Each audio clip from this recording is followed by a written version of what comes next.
అడుగు అడుగున ధనదాహం, అధికారంపై అధిక మోహం, వ్యసనాలపై తగని వ్యామోహం. అడుగు అడుగున ధనదాహం, అధికారంపై అధిక మోహం, వ్యసనాలపై తగని వ్యామోహం. ఆధునిక సమాజమేవో ఆటవిక సమూహం, స్వార్థపరుల సందోహంలో ధర్మం ఉనికేవో సందేహం. మనసున్న మనిషికి ప్రతి నిమిషం ఎదురయ్యేను ఓ పద్మవ్యూహం, పద్మవ్యూహం, పద్మవ్యూహం.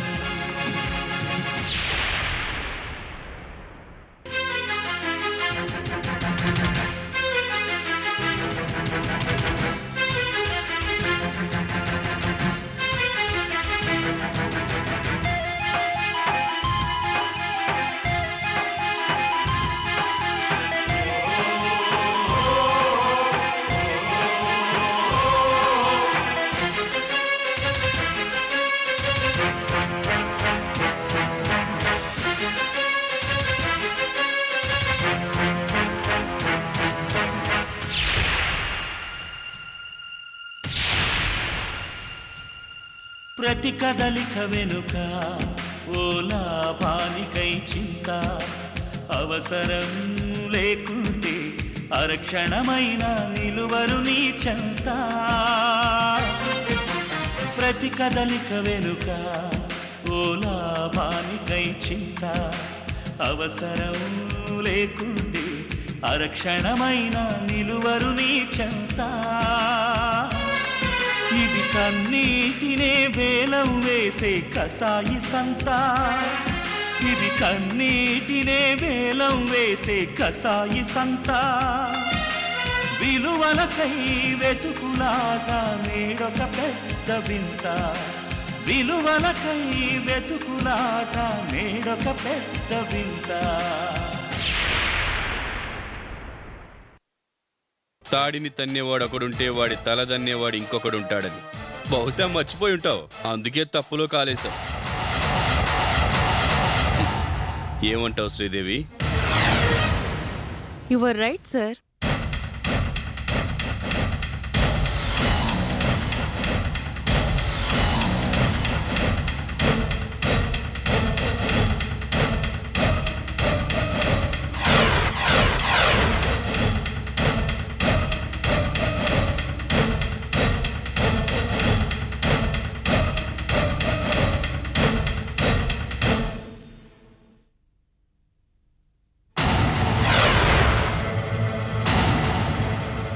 మీలో ఆ తెలివితేటలు నిజాయితీ ఉండబట్టే ఈ రామ్నారాయణ లాంటి చిల్లరగాళ్ళు ఎంతమంది ఎదురొచ్చినా గాలికి కొట్టుకుపోవడమే తప్ప మీతో పోటీపడి నిలబడలేరు సార్.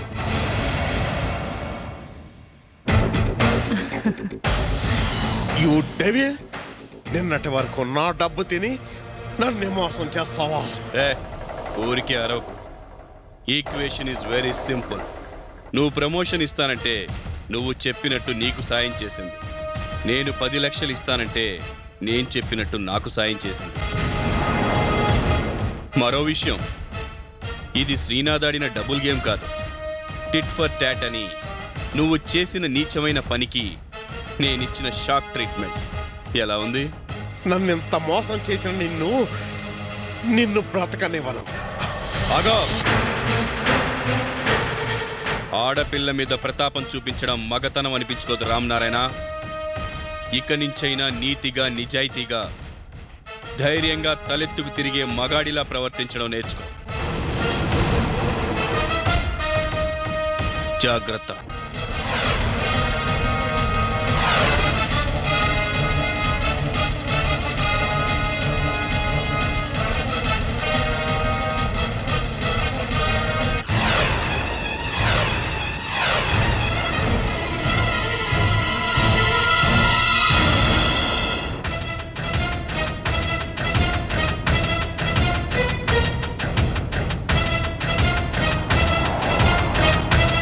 సార్, నన్ను ఆ రామ్నారాయణ ట్రాప్ నుంచి బయటపడేశారు.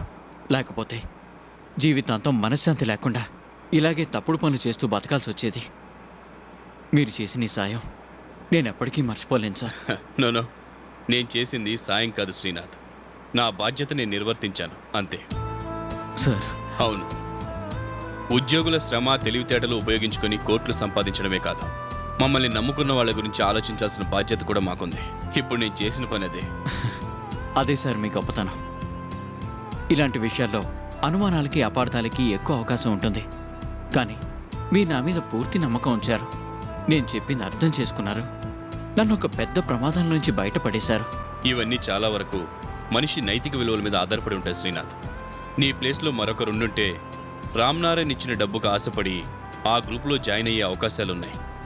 కానీ నువ్వు ఆ పని చేయలేదు. నిజాయితీగా నిలబడ్డావు.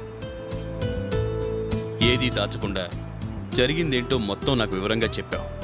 అలా చెప్పబట్టే నేను వెంటనే ప్లాన్ చేసి ఆ రామ్నారాయణ ఆట కట్టించగలిగాను. అదే నీ పరువు పోతుందనో అందరి ముందు ఫూల్ అవుతానో అనుకుని నిజం చెప్పకుండా నీలోనే దాచుకుని మదనపడుంటే ఇటు పర్సనల్గా నీకు అటు కంపెనీకి కూడా అన్యాయం చేసినట్టు అయ్యేది. ఏదైతేనే చివరికి అంతా మంచే జరిగింది. రామ్నారాయణ మరోసారి మన కంపెనీ జోలికి కానీ మన మనుషుల జోలికి కానీ రాడు. ఆ రకంగా నువ్వు కంపెనీకి పెద్ద సాయమే చేశావు. చివరికి ఆ క్రెడిట్ నాకే ఇస్తున్నారా సార్? డెఫినెట్లీ శ్రీనాథ్. ఈరోజు బయోటెక్ కంపెనీ మన చేతికి రావడానికి నీ నిజాయితీ కూడా ఒక కారణం. Thank you sir. మరో విషయం శ్రీనాథ్, నువ్వు మా కంపెనీలో ఉద్యోగస్తుడివి మాత్రమే కాదు, మాకు బాగా ఆప్తుడివి, కావాల్సిన వాడివి. ఆ రకంగా కూడా నిన్ను కాపాడుకోవాల్సిన ధర్మం నాకుంది. ఆ ఒక్క మాట చాలు సార్. మీ అభిమానం ఎప్పటికీ ఇలాగే ఉండాలని మనస్ఫూర్తిగా కోరుకుంటున్నాను సార్.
ఏంటి మిత్ర అలా ఉన్నా?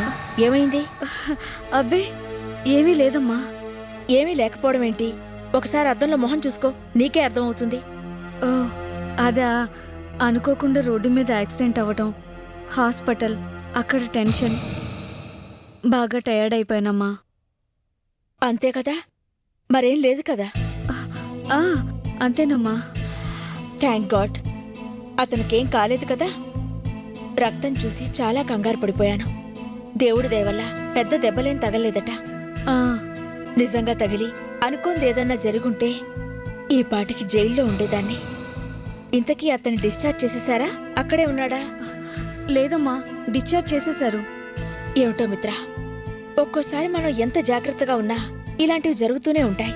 ఉమ్, మనశ్శాంతి లేకుండా చేస్తాయి. డ్రైవింగ్ చేసేటప్పుడు నేను చాలా కాషియస్గా ఉంటాను. అయినా అతను అలా సడన్ గా వచ్చేసరికి కంట్రోల్ చేయలేకపోయాను.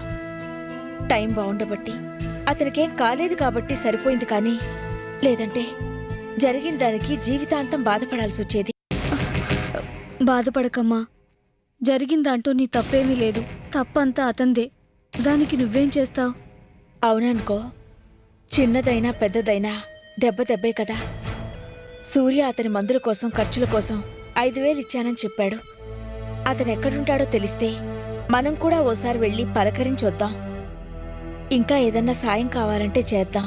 అబ్బే అదేం అవసరం లేదమ్మా. నువ్వు అనవసరంగా టెన్షన్ పడకు. ఆ విషయం పూర్తిగా మర్చిపో. అయినా అవన్నీ సూర్య చూసుకుంటాడు కదా. సూర్య ఈ విషయంలో చాలా సాయం చేశాడు మిత్ర. నా అల్లుడు కాదు, కొడుకన్న మాటని నిజం చేస్తున్నాడు. సర్లే, బాగా అలసిపోయినట్టున్నావు కదా, వెళ్ళి రెస్ట్ తీసుకో. ఉమ్.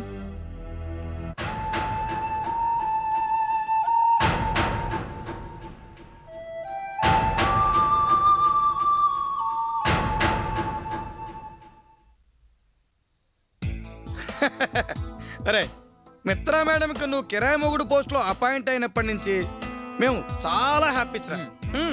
మా జీవితాలు 3 పెగ్గలు 6 చికెన్ లెగ్ పీసులాగా హాయిగా గడిచిపోతున్నాయిరా. Anyway thank you very much రా మామ. God bless you. చచ్చా ఇదే ఉందిరా, జస్ట్ చిలకొట్టుడు. ముందుంది మహారాజా యోగం. కరెక్ట్గా గురు చూసి బాణం వదిలేను, ఎక్కడ తగలాలో అక్కడ తగిలింది. నేను ఏదైతే ప్లాన్ చేశానో అది పర్ఫెక్ట్గా జరిగింది. నువ్వు ప్లాన్ చేసిన తర్వాత ఫెయిల్యూర్ అంటూ ఉండదు కదరా. ఇట్స్ ఓకేరా, నా పని నేను కరెక్ట్గా చేశాను. మీకు అప్పచెప్పిన పని ఎలా జరిగిందో అది చెప్పండి రా. అంతకన్నా సూపర్ గా జరిగిందిరా. అవునా? అవును, నువ్వు చెప్పినట్టుగానే ఆ గౌరీ మేడం ఈ సైకిల్ వాడిని గుద్ది యాక్సిడెంట్ చేయడం, వాడు రక్తపు మడుగులో కొట్టుకోవడం, అది చూసి గౌరీ మేడం గుండె పగలడం, ఇదంతా కూడా డిజిటల్ సినిమా లెవెల్లో షూట్ చేశాను రా. అవునా? అంత బాగా వచ్చిందా? అవునరా, అంతా ఈ సీడీలో ఉంది. మొత్తం మనం అనుకున్నంత క్లియర్గా వచ్చిందా? అందులో డౌటే లేదు. స్పీల్బర్గ్, శేఖర్ కమలా లాంటి డైరెక్టర్స్ లెవెల్లో షూట్ చేసాం. ఈ సీడీ చూపిస్తే ఏ కోర్టుకి వెళ్ళినా కూడా గౌరీ మేడంకి మినిమం 3 ఏళ్ళు శిక్ష పడ్డం ఖాయం. పక్కా 100 డేస్ బొమ్మ. అంత బాగా వచ్చింది సీడీ. చూస్తే నీకే తెలుస్తుందిరా. ఇది సీడీ కాదురా, మిత్రాన్ని మొండిదాన్ని పొగరనిచి నా కాళ్ళ దగ్గర పడేలా చేసే బ్రహ్మాస్త్రం. దీన్ని అడ్డు పెట్టుకుని తలగరేసే మిత్ర తల వంచి మెడలో ముచ్చటగా 3 ముళ్ళు వేస్తాను. ఆల్ ది బెస్ట్ రా మామ. అది సరే గాని, ఇంతకీ మన మెయిన్ క్యారెక్టర్స్ మమ్మూటి మోహన్ లాల్ ఇంకా రాలేదేంట్రా? అలా వెర్రి మొహాలేసిన చూస్తారేంట్రా? మమ్మూటి అంటే యాక్సిడెంట్లో చచ్చిపోయినట్టుగా నటించిన బోసు, మోహన్ లాల్ అంటే వాడు చచ్చిపోయినట్టుగా సర్టిఫికేట్ ఇచ్చిన రాంబాబు. ఓహో, అదిగో మాటలోనే వచ్చారు.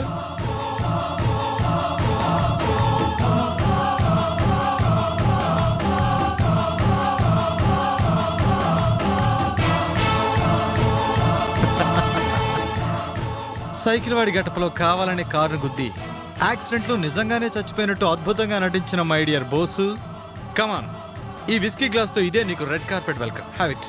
రండి సార్, కూర్చోండి. రండి. Come on sit. రండి కూర్చోండి. డాక్టర్ గారు, అద్భుతంగా నటించిన నాటకాన్ని రక్తి కట్టించారు. ఇదిగో మీ బ్యాలెన్స్ డబ్బు. Thank you. అరే సైక్లిస్టు, ఇది నీ బ్యాలెన్స్ రా. థ్యాంక్స్ రా, అవసరానికి ఆదుకున్నావు. నో, నువ్వు నన్ను అంతకన్నా గొప్ప అవసరం ఆదుకున్నావు. దానికి నేనే నీకు థ్యాంక్స్ చెప్పాలి. అలాగా? ఆ విషయం ముందే తెలుసుంటే ఇంకో కట్ట ఎక్కువ అడిగేవాడిని కదరా. నో ప్రాబ్లం రా. మిత్రతో నా పెళ్ళైపోతే ఇంక మన డబ్బుకి ఏమాత్రం కరువు ఉండదు. ఇక్కడి నుంచి మనలో ప్రతివాడు ఒక బిల్ గేట్సే, అనిల్ అంబానీయే. అది మన లెవెల్. సరే మీరు కానీ నేను బయలుదేరుతాను. అదేంట్రా అంత అర్జెంటు? 2 పెగ్గులేసి వెళ్ళొచ్చుగా. లేదురా, వేడిగా ఉన్నప్పుడే ఇనుమును వంచాలి. ఈ సీడీ ఉండగానే మిత్ర మెడ వంచి 3 ముళ్ళు వెయ్యాలి. Okay, bye. Bye. Good night రా.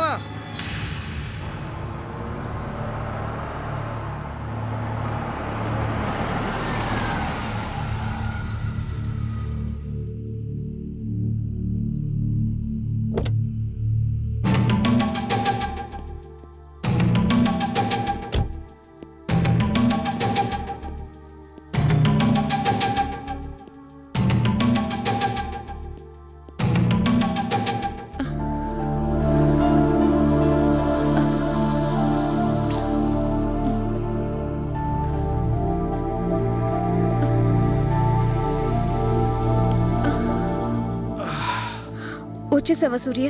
కేసు ఏమైంది? పోలీసులు కానీ వచ్చారా? రాకుండా ఎందుకుంటారు? జరిగింది మామూలు యాక్సిడెంట్ కాదు, మేజర్ యాక్సిడెంట్. నిజమా? అవును, కేసు అలాగే బుక్ చేశారు. పోస్ట్ మార్టం జరిగితే గానీ వీల్లేదని చాలా గొడవ చేశారు. డాక్టర్లని పోలీసుల్ని మేనేజ్ చేసేసరికి నా తల ప్రాణం తొక్కొచ్చింది. ప్రతి వాడికి డబ్బు డబ్బు డబ్బు, లంచాలు కావాలి. మొత్తం అంతా కలిపి 5 లక్షల వరకు ఖర్చు అయింది. ఖర్చు ఎంతైనా పర్వాలేదు సూర్య, అమ్మకేమీ కాకూడదు. కేసు అమ్మ వరకు వస్తే అమ్మ తట్టుకోలేదు. తన తప్పు లేకపోయినా ఆ గిల్టీ కాన్షియస్తో జీవితాంతం మనశ్శాంతి లేకుండా చేసుకుంటుంది. అమ్మకు ఆ పరిస్థితి రాకూడదు. నా బాధ కూడా అదే కదా మిత్ర. దేవతలాంటి అత్తయ్య గారికి ఏం కాకూడదని ఇంత చేశాను. ఒక స్టేజ్లో పోలీసులు కాళ్ళు కూడా పట్టుకోవాల్సిన పరిస్థితి ఏర్పడింది. అత్తయ్య గారి కోసం ఏం చేసినా తక్కువ అనిపించింది. అందుకని పట్టుకున్నాను. అంటే కేసు మాఫీ అయిపోయినట్టేనా? పూర్తిగా మాఫీ అయిపోయినట్టే. ఆ కేసు ఫైల్ కూడా స్టేషన్లో కనపడకుండా చేశాను. Thank you Surya, thank you so much. ఇంత చేస్తే ఒత్తి థ్యాంక్సేనా? మరేం కావాలి? నువ్వే కావాలి. నీతో పెళ్లి కావాలి. ఏం మాట్లాడుతున్నావు సూర్య? చాలా కరెక్ట్గా మాట్లాడుతున్నా మిత్ర. ఈసారి మన పెళ్లి జరుగుతుంది. నేను ఈ మెళ్ళలో 3 ముళ్ళు వెయ్యాలి. ఇద్దరం కలిసి 7 అడుగులు నడవాలి. ఫస్ట్ నైట్ పాల గ్లాస్ని 50-50 పంచుకుని తాగాలి. సో ముహూర్తం ఎప్పుడు అడుగునా చెప్పు. పెళ్ళేంటి, ముహూర్తం ఏమిటి? తాగొచ్చి మాట్లాడుతున్నావా? నీకేమైనా మతిపోయిందా? మా అమ్మకి సహాయం చేసావన్న కృతజ్ఞతతో నిన్ను పెళ్లి చేసుకుంటాను అనుకుంటున్నావా? నేను మరీ అంతే ఎదవను కాదు. కృతజ్ఞతతో నువ్వెప్పుడు చేసుకుంటావు? మీ అమ్మగారి కటకటాల వెనక్కి వెళ్తారేమో అన్న భయంతో చేసుకుంటావు అనుకుంటున్నా. ఇంపాసిబుల్. చావనైనా చస్తాను గాని నిన్ను మాత్రం పెళ్లి చేసుకోనని చాలాసార్లు చెప్పాను. కన్నతల్లి మీద అభిమానం ఉంటే అభిప్రాయం మార్చుకోవాలి డియర్. నువ్వు ఇప్పుడు ఈ పెళ్లి కాదన్నావు అనుకో, నేను ఇప్పుడు ఇలాగే స్ట్రైట్గా పోలీస్ స్టేషన్కి వెళ్ళి ఈ యాక్సిడెంట్ చేసింది నేను కాదండి, గౌరీ మేడం అని చెప్పేస్తా. నెక్స్ట్ మూమెంట్లో మీ అమ్మ, అదే మా అత్తయ్య గారు జైల్లో ఉంటారు. You cheat. చిన్న సహాయం చేసావన్న కృతజ్ఞతతో పని పాట లేకుండా తిరుగుతున్న నీకు మా అమ్మ ఉద్యోగం ఇచ్చింది. 3 పూట్ల తిని దర్జాగా 10 మందిలో తిరిగే స్థాయి కల్పించింది. ఉద్యోగం సద్యోగం లేక కార్లు తుడుచుకుంటూ బతకాల్సిన నీకు ఈ రోజు కార్లలో తిరగటానికి కారణం మా అమ్మ. అంత సహాయం చేసిన మనిషిని జైలుకు పంపిస్తాను అంటున్నావే, నువ్వు ఒక మనిషివేనా? చిచి. అయినా మా అమ్మే ఈ యాక్సిడెంట్ చేసింది అంటానికి సాక్ష్యాలేమున్నాయి? ఈ ప్రశ్న నువ్వు అడుగుతావు నాకు తెలుసు డియర్. అయినా దీనికి వేరే సాక్ష్యం ఎందుకు? మీ అమ్మగారి దగ్గర టన్నుల కొద్దీ మంచితనం ఉంది. సైకిల్ వాడు చచ్చాడు అని చెప్పాననుకో, వాడిని నేనే చంపాను అని తనే స్వయంగా వెళ్ళి జైల్లో కూర్చుంటుంది. నో, అది మాత్రం జరగనివ్వను. ఆ విషయం నాకు తెలుసు. నువ్వు ఇలాంటి కిరికిరేదో పెడతావని, సాక్ష్యం ఏంటి అని అడుగుతావని తెలిసే ఆ యాక్సిడెంట్ మొత్తం వీడియో తీసి సైకిల్ వాడి మరణం అని టైటిల్ పెట్టి నా జేబులో పెట్టే. ఒకసారి కళ్ళారా చూసి ఆనందించు.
నీకు సరిగ్గా 24 గంటల టైం ఇస్తున్నాను. మనం పెళ్లి చేసుకోవడమా, మీ అమ్మాయిని జైల్లో కూర్చోవడమా, ఏదో ఒకటి నువ్వే నిర్ణయించుకో. Okay, bye.